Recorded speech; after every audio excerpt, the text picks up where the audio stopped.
Hello again, and welcome to part 10 of the Animatronic Rod Puppet project. This is kind of a direct follow-on from part 9. Like I said, there was so much footage to edit up, so I just kind of split them into two. And in this video, I'll cover things like adding the extra finishing details and testing the mechanisms with some of my radio controllers, and show you a quick test that me and my partner did.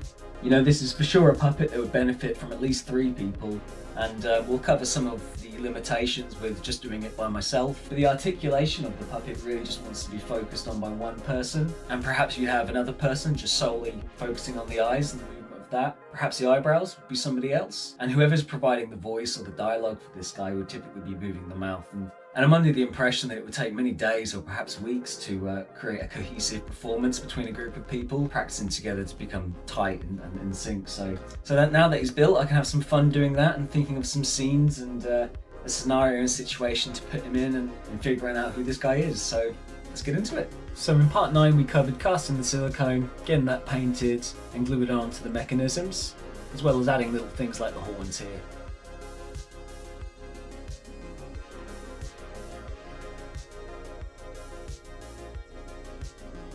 So he's got his 2 little walking sticks here, his little canes, crutches. I made these out of a Worbla thermoplastic. So I'm just rolling some paper around a metal rod so this plastic doesn't stick, but you heat this up and you can shape it and mould it the way you need it to be. So I'm just adding some bumps and lumps here and there to try and simulate a stick, a branch, and something on the top there so he can rest his hand on.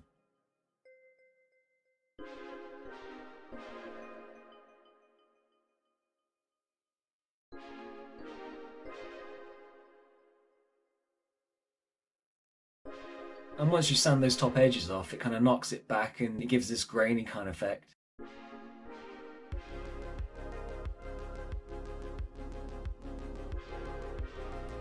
And I kind of worked over this in many different layers, kind of airbrush some and dry brush some and darken it up and try and make it look a bit more random, or a bit more natural I should say.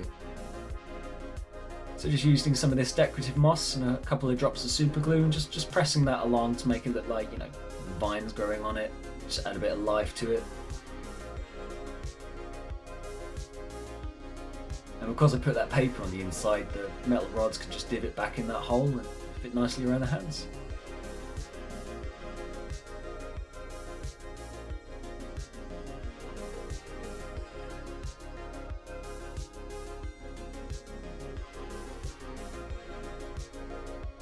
So also made this little tree stump, and it's the same process, it's just some EVA foam, just a couple of blocks, and those Worbla thermoplastic.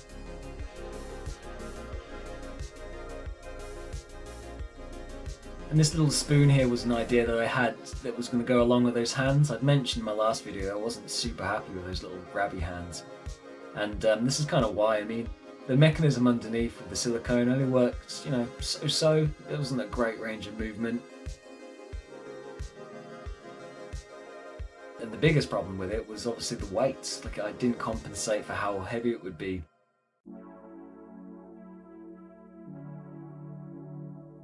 Now this was always intended to be puppeteered with a rod that pushes into the wrist there, but it does mean you need an extra person either side every time, so I figured that I might just slice them to pieces, and no, I'm not joking. They're only held on by little U-joints. I can loosen that off, and if I'm really losing sleep about it, it can always go back on. But it does mean that one less person needs to operate it, and it clears a bit of space, and I think it brings a bit more focus to the movement of that arm. I'm just using alcohol paints here, just basically going into all the deep areas and crevices and trying to show a difference between the scales and the skin, but not so obvious that it's some kind of dark band that goes around the head.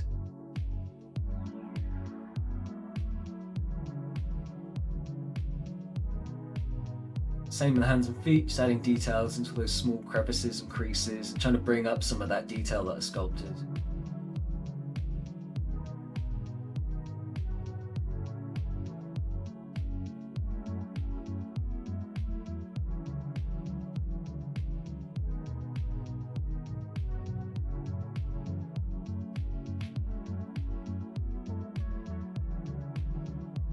And this wee thing is it's a bath leg, but it's working as my stand. And I just used some leftover fur and wrapped around it. And the idea being is obviously that you want someone behind there puppeteering him, So if you want to eliminate one person and this character was just looking at the screen, you could pop this underneath and it kind of just looks like his little beard, his little goatee coming down.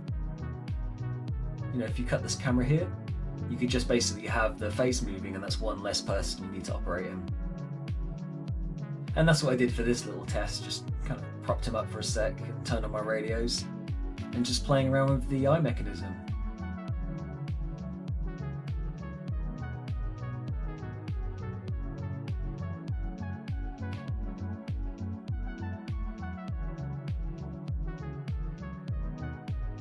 So I've got one radio that will control the eyelids, and that's both top and bottom, and blink them, and the eyeballs themselves, up, down, left and right.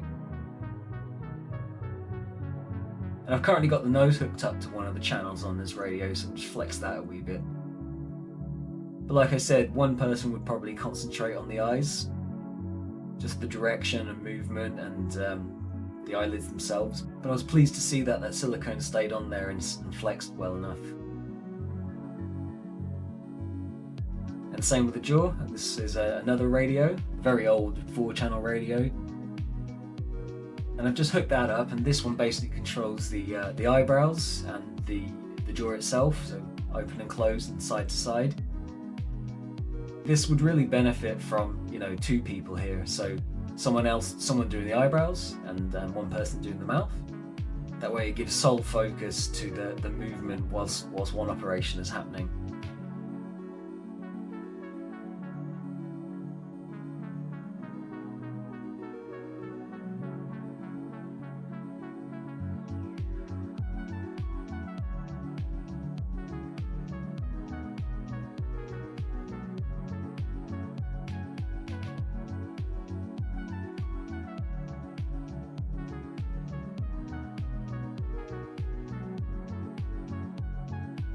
So I'm going to be ambitious and kind of crazy here and try and operate both radios at once, which I just want to try and see the eyelids moving with the mouth, or you know, the eyebrows moving with the eyeballs, and vice versa. Just try and see what kind of expression I'm getting out of it.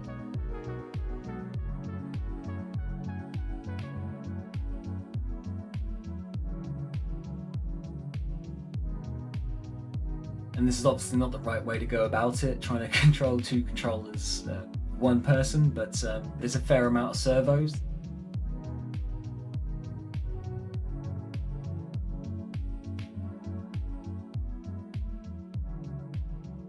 Just gonna put that stand away and test some of the movement in front of the camera. So you can see there I've got a screen behind me that I'm trying to look at, but not only is there a delay, it's kind of back to front. So, you know, really the person wants to be directly behind, facing forwards, looking at a monitor with a camera facing him. So, you know, you're moving him towards the camera, making sure the eyes are pointing at the camera. Otherwise, it just doesn't look very believable. But you know, this is just a little test, just to see if I can try and make the eyes look in the direction that I'm turning him. Like I said, you can see behind me there's a delay in the actual application that I'm using.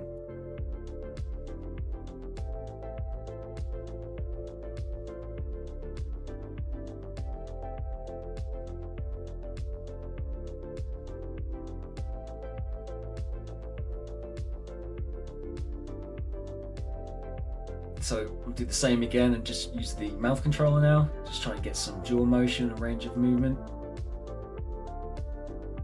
Maybe look like he's chewing on something. His eyebrows looking angry. Or maybe confused actually.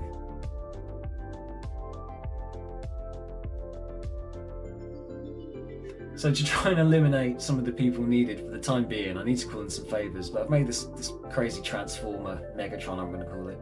And it's basically a couple of switches that will control the eyebrows. I've programmed them to move them up when I press one button, and to move down when I press the other.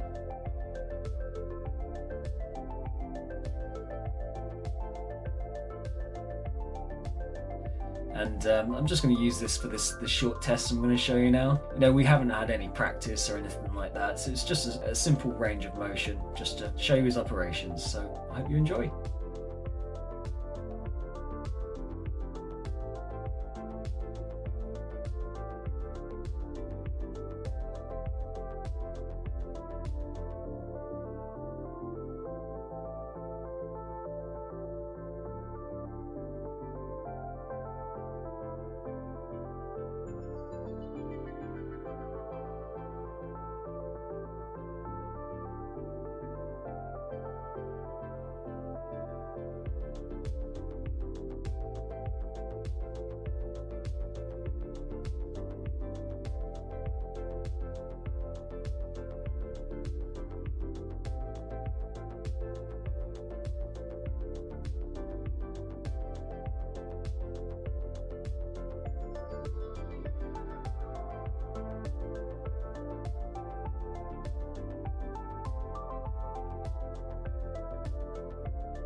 So I've edited between shots of basically when he's looking forward at the camera like this. I've got that stand under his jaw, and that way both me and my partner can have a radio each, and one of us is controlling the eyes, the other doing the mouth. And on these shots where his body's moving, I was just basically getting my partner to move this guy around in his various different rotations, whilst I just sort of tested the mechanisms as well as seeing what kind of expression you can get out of him. So I think it's about time to call in some of those favours and make a short little demo video of a cohesive performance, just to wrap this project up nicely. It's Halloween coming up, so maybe something Halloween related. I can carry on adding little features to this as the time goes on.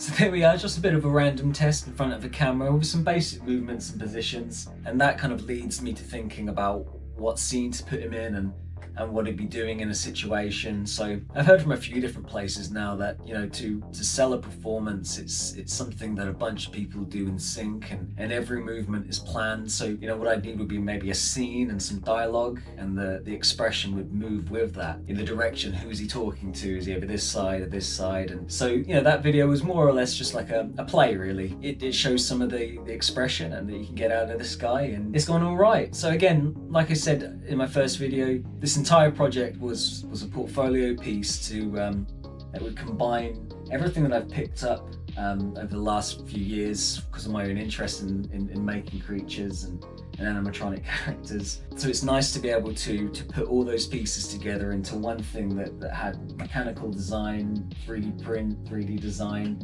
traditional painting, casting, mold making, just some basic model making, fur, sewing, gluing.